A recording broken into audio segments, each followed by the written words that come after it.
রাসূল সাল্লাল্লাহু আলাইহি সাল্লামের একটা মারাত্মক হাদিস শুনেলেন, কিয়ামতের যতগুলো আলামত আছে একটা আলামত হচ্ছে দাজ্জাল আসবে।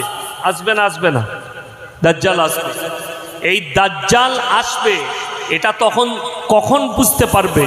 নবীজি সাহাবীদিকে বললেন যে ওই সময় বুঝতে পারবে দাজ্জাল আসার সময় হয়ে গেছে, যখন তোমরা দেখতে পাবে মুসলমানের কাছে হারাম জিনিসগুলো হালাল হতে শুরু হয়ে গেছে, অবৈধগুলো বৈধ হতে শুরু হয়ে গেছে। আজকে আপনি অবাক হবেন যে আমাদের কাছে মদ ব্যবসা কি করে হালাল হলো, গাঁজা ব্যবসা কি করে হালাল হলো। গতকালকে আমার একজন বন্ধু পুলিশ অফিসার মুর্শিদাবাদে ডিউটি করেন, তো আমাকে একটা তথ্য পাঠিয়েছে, আমি খুবই বিস্মিত হলাম এবং খুব আমার দিল কাঁদলো যে বর্ডার এলাকাগুলোই যতগুলো জেলা আছে সেই জেলাগুলোর জেলগুলোতে বেশিরভাগ মুসলিম যুবক আছে। কি কারণে?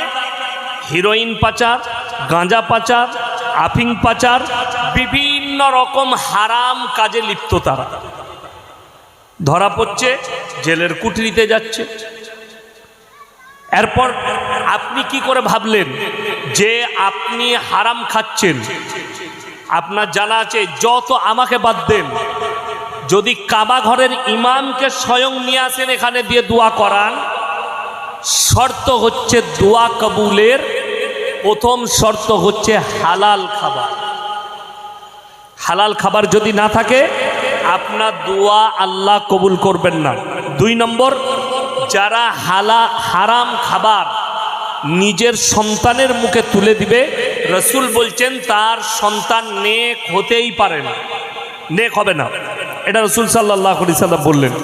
অর্থাৎ আল্লাহ যে রিজক দিয়েছে সেই রিজক থেকে আপনি খরচ করুন। এখন আপনি ভাবছেন যে মৌলী সাহেবরা তো আমাদেরকে খাইয়ে দিবে না। সকলে বলুন রুজির মালিককে, আরো জোরে বলুন কে? আল্লাহ। তার একটা প্রমাণ আমি দুনিয়াতে নয় কোরআনের দিচ্ছি। আপনি যদি বলেন এর দলিল দিচ্ছি এর দলিল দিচ্ছিও বলবেন এগুলো গাঁজাখড়ি গল্প, কিন্তু কোরআনকে তো বলতে পারবেন না।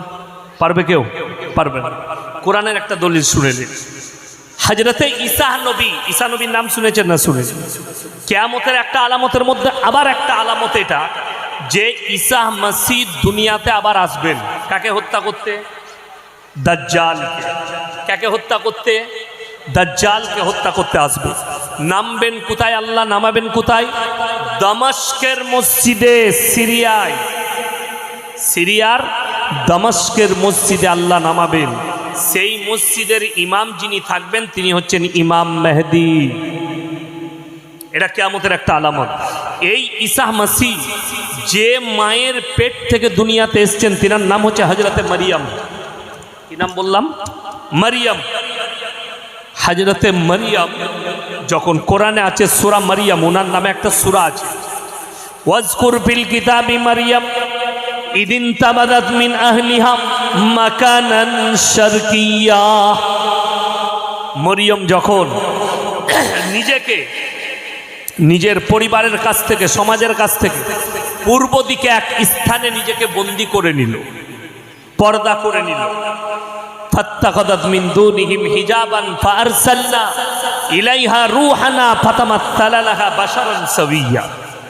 আমি আমার ফেরেশতা জিবরিল আমিনকে মানুষ রূপে প্রেরণ করলাম তার গৃহে, সে যেখানে বন্দী তার ভেতরে।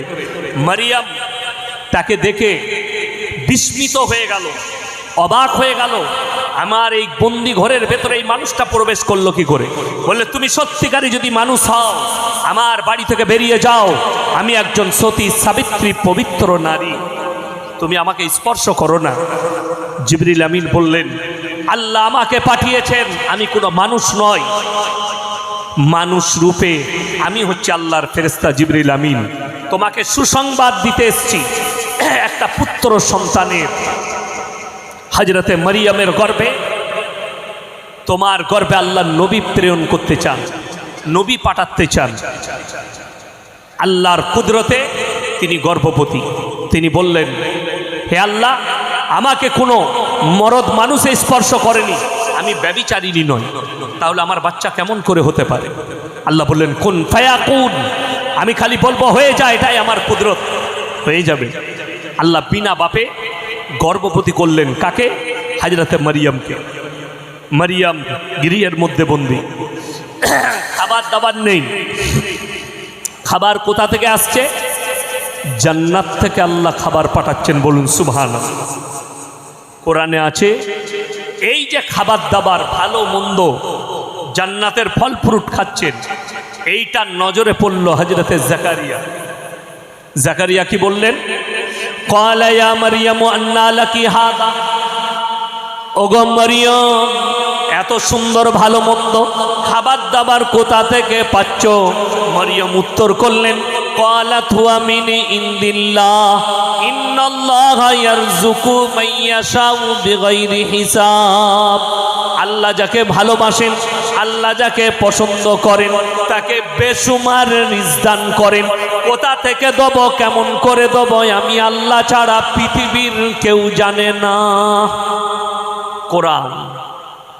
আমার বন্ধুগণ, আপনি পৃথিবীর যে কোনো কিনারায় থাকেন, আপনার যতটা রুজি আপনার জন্য আমার আল্লাহ মেপেছেন আপনি পাবেন।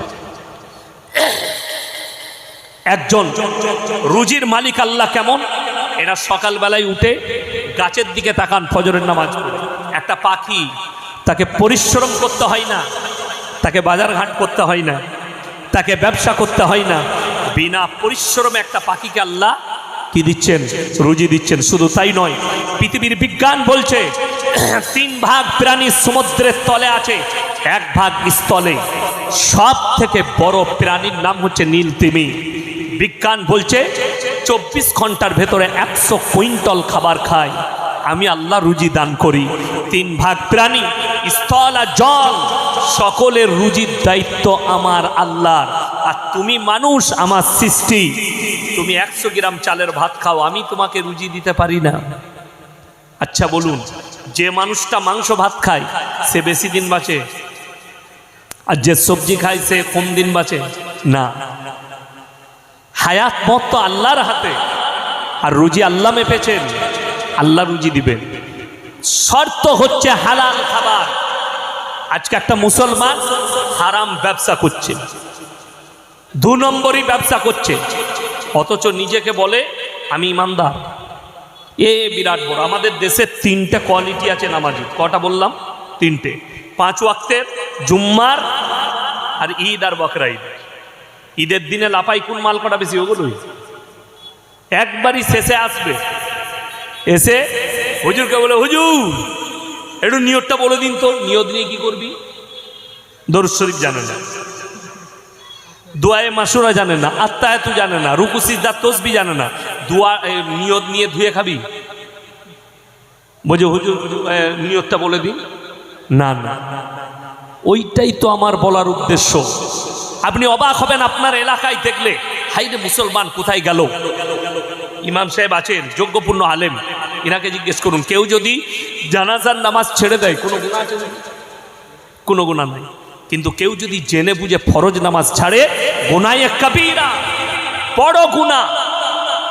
অবাক হবেন, এলান হলো অমুক ভাই ইন্তেকাল করেছেন, জোহরের নামাজের পরে জানাজা হবে। এলান হয় না? হয় না গ্রামে? প্রত্যেকটা গ্রামে এলান হয়, অমুক ভাই জোহরের নামাজের পরে তার জানাজার নামাজ হবে। আলহামদুলিল্লাহ, 5 ওয়াক্তের নামাজিরা উজু করে মসজিদে 5 ওয়াক্তের নামাজ পড়ছে, আর কিছু আউলিয়া আছে উজু করে দাঁড়িয়ে আছে, ও শুধু জানাজা পড়বে। ঠিক বললাম না ভুল বললাম? শুধু জানাজা পড়বে। তাকে জিজ্ঞেস করুন, জানাজার গুরুত্ব বেশি না ফরজ নামাজের গুরুত্ব বেশি? ফরজে কিফায়া আর ফরজ আল্লাহর হুকুম। অবাক লাগে। আপনি আপনার বিবেকটাকে পাল্টান, দিমাগটাকে পাল্টান। আপনি শাক ভাত খান যেন হালাল হয়। এখন অনেকজন প্রশ্ন করে, হুজুর আপনারা কি খাচ্ছেন লোকের ঘরে এসে? আমাকে দাওয়াত দিয়েছেন এই কমিটি, জলসা কমিটি, তারাও মুসলমান, ইমানি ভাই, আমার দিনী ভাই, আর আমিও একজন ইমানদার ভাই। আমি বর্ধমান থেকে এসেছি। হালাল খাওয়ানোর দায়িত্ব হচ্ছে ইনাদের, ঠিক কিনা? কথাটা বুঝতে পেরেছেন না? পারেনি? মেহমান লয়, মেজবানের। আপনি একজন মুসলমান, কোথায় আপনাকে দেখে খেতে হবে? কোনো অমুসলিম ভাই হিন্দু বন্ধু তার মেয়ের বিয়ে আপনাকে দাওয়াত দিয়েছে, আপনি যাবেন অবশ্যই, কিন্তু ওইখানে আপনাকে তাকে বলতে হবে ভাই আমি মুসলমান, আমার কাটা চলে না, আমার হারাম জিনিস চলে না, আমার মদ চলে না, আমাকে একটু ডাল ভাত দাও, আমি এসছি খুশি করে খেয়ে চলে যাব। ওইখানে আপনাকে দেখে খেতে হবে। আপনি কোনো হোটেলে খাচ্ছেন, আপনার জিজ্ঞেস করা শর্ত যে আপনার হোটেলে যে মুরগির মাংসটা এটা কাটা না জবাই করে, জিজ্ঞেস করতে হবে এইটা আপনি। কিন্তু একটা মুসলমান যখন আমাকে দাওয়াত দিয়েছে সেখানে জিজ্ঞেস করা লাগবে না, যেহেতু তার ইমানি দায়িত্ব হচ্ছে মেহমানকে হালাল খাবার খাওয়া, এইটা হচ্ছে ইমানি দায়িত্ব তার।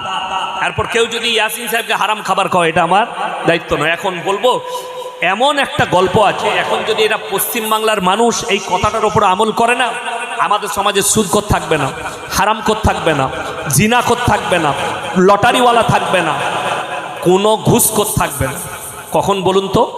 যদি মসজিদে গ্রামের মানুষ আলোচনা করে, মসজিদের মেম্বারে দাঁড়িয়ে গ্রামের সেক্রেটারি যদি এলান করে যারা সুদের ব্যবসা করবে তার বাড়িতে ইমামের পালা হবে না, তার টাকা মসজিদে চাঁদা নেওয়া যাবে না, তার সঙ্গে আমাদের সমাজের কোনো সম্পর্ক থাকবে না, কালকে সুদ ছেড়ে দিবে। ঠিক বললাম না ভুল বললাম? কিন্তু ব্যাপার কি, ইয়াসিন সাহেব সুদ ঘরের বাড়িতে খাবে না, ও আমাকে দাওয়াত দেয় আমি খাবো। আমার বন্ধুগণ, আমার ভাই, না, শরীয়ত নয়। সুদখোর আজকে দেখুন বিয়ের পণ উঠছে না কেন? আমরা তুলতে পারিনি।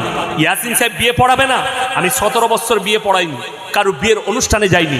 আমাকে যে দাওয়াত দেয় আমি শর্ত রাখি যে আমাকে দিয়ে বিয়ে পড়ালে মসজিদের ভেতরে নিকাহ পড়াবো, যেটা নবীজির জামানায় ছিল, নবীজির যুগে ছিল। মসজিদের ভেতরে নিকাহ পড়াও, কোনো খারাপই থাকবে না। স্টেজে প্যান্ডেলে চলে গেছে বলেই তো এত খারাপই, বিয়েতে এত হারাম কাজ, এত অবৈধ কাজ প্যান্ডেলে চলে গেছে। আমার বন্ধুগণ, কোনোদিন জিজ্ঞেস করেছেন দিল থেকে, ইমাম সাহেব সুন্নত তরিকায় বিয়েটা কি আছে বলুন? আমার আত্মীয়র বিয়ে মসজিদের ভেতরে পড়ালাম, দিয়ে মুম্বাই থেকে, মুম্বাই বাড়ি, মুম্বাই থাকে, তো খেজুর এনেছে। আমি বললাম খেজুরটা একটু ছড়িয়ে দাও মুসল্লিদের মধ্যে, হাতে করে ছড়িয়ে দিল। একজন বয়স্ক চাচা বলছে, হুজুর এ তো নতুন নিয়ম দেখলাম বিয়ে পড়ানোর, এটা কোথা থেকে পেলেন? আমরা, চাচা তোমার সব পেকে গেছে, তুমি পাকো না, তুমি পেকে গেলে জানতে। বলে কেন বাপ? আমি বললাম চাচা এইটাই হচ্ছে সুন্নত তরিকার বিয়ে, আর তোমরা যেটা প্যান্ডেলে করো ক্যামেরা চালিয়ে নাচ গান করে, ওটা হারাম বিয়ে। তোমার ইমামকে জিজ্ঞেস করো, তোমার মৌলবীকে।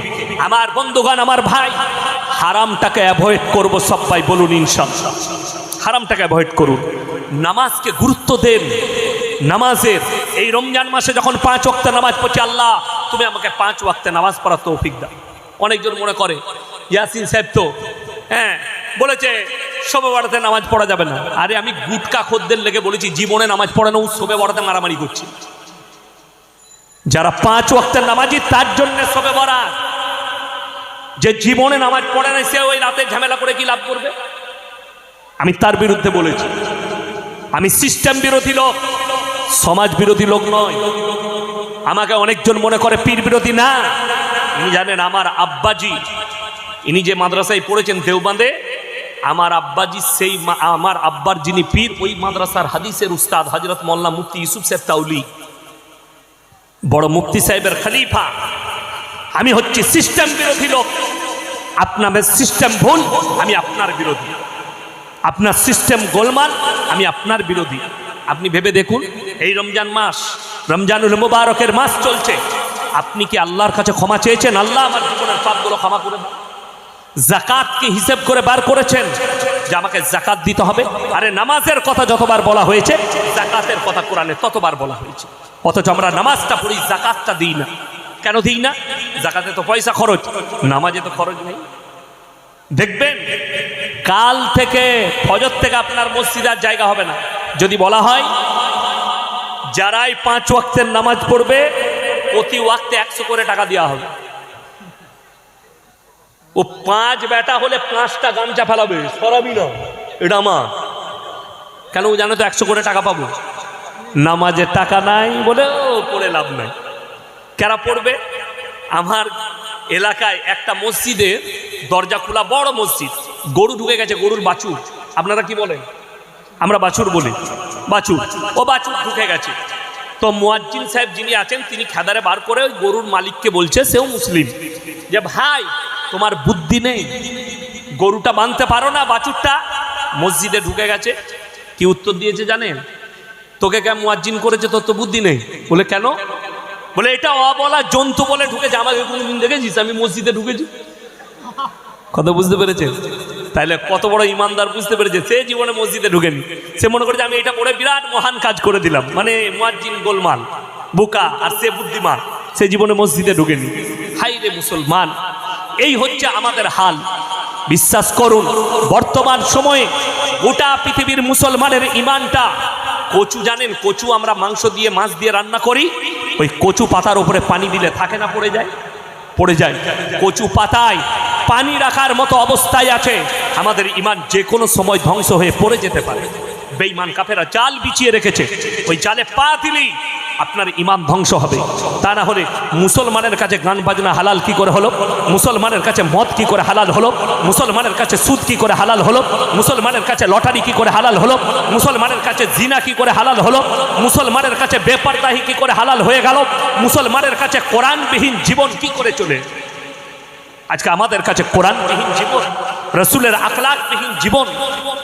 আপনি ভাবতে পারেন আপনি কত ডেঞ্জার জোনে আছেন? কি এসআইআর নিয়ে ভয় খাচ্ছেন? আপনার নাম আসবে কি না আসবে না, তার থেকে ডেঞ্জার জায়গা হচ্ছে কবর। কবরের কথা ভেবেছেন? আপনি কবরের কথা একবারও ভাবেননি। আমার নবীজি সাল্লাল্লাহু আলাইহি সাল্লাম উম্মতের জন্য ভেবেছে, আর উম্মত দুনিয়া দুনিয়া করছে। নবীজি কেঁদেছেন উম্মতের জন্য, আর উম্মত ভাবছে দুনিয়ার জন্য। কোরআনে আছে ওমাল হায়াতুদ দুনিয়া ইল্লা মাতাউল গুরুর। আল্লাহর কসম, এটা কোরআন। হে আমার নবী বলে দাও, এই দুনিয়ার জীবনটা তোমাদের জন্য সম্পূর্ণ ধোঁকা, তাছাড়া আর কিছুই নয়। ধোঁকাটা কাটবে কখন? আপনি যেদিনে মারা যাবেন, ধোঁকা আপনার কেটে যাবে।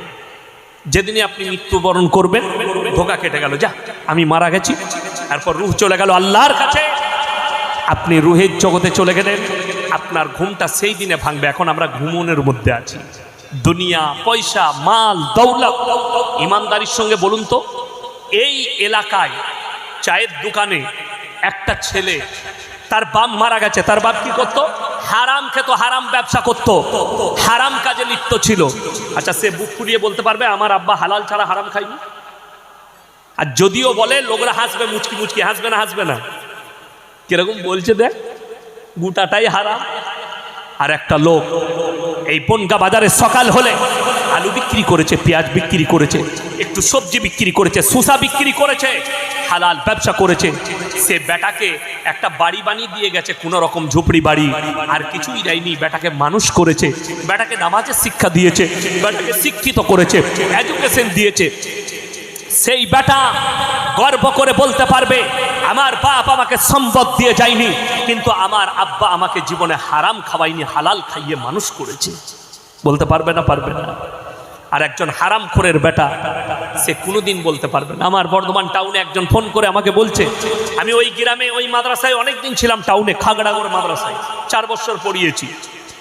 তো সেইখানে একটা যুবক আমাকে লোক ফোন করে বলছে, হুজুর আপনি গালি দেন কেন? আমি কই, আমি মা বোন তুলে কোনোদিন গালি দিইনি, জলসায় দেখাও, একটা পাঠাও। বলে না, আপনি হারামখোর বলেন। আমি বললাম, আচ্ছা, যে লোকটা সুদ খায় তাকে কি বলবো বাপ? তুমি শিখিয়ে দাও, ইমানদার বলবো না ওলি বলবো না হারামখোর বলবো? এই হারাম খেলে তাকে হারামখোর বলা যাবে না? যাবে না? যাবে। হালাল খেলে হালালখোর।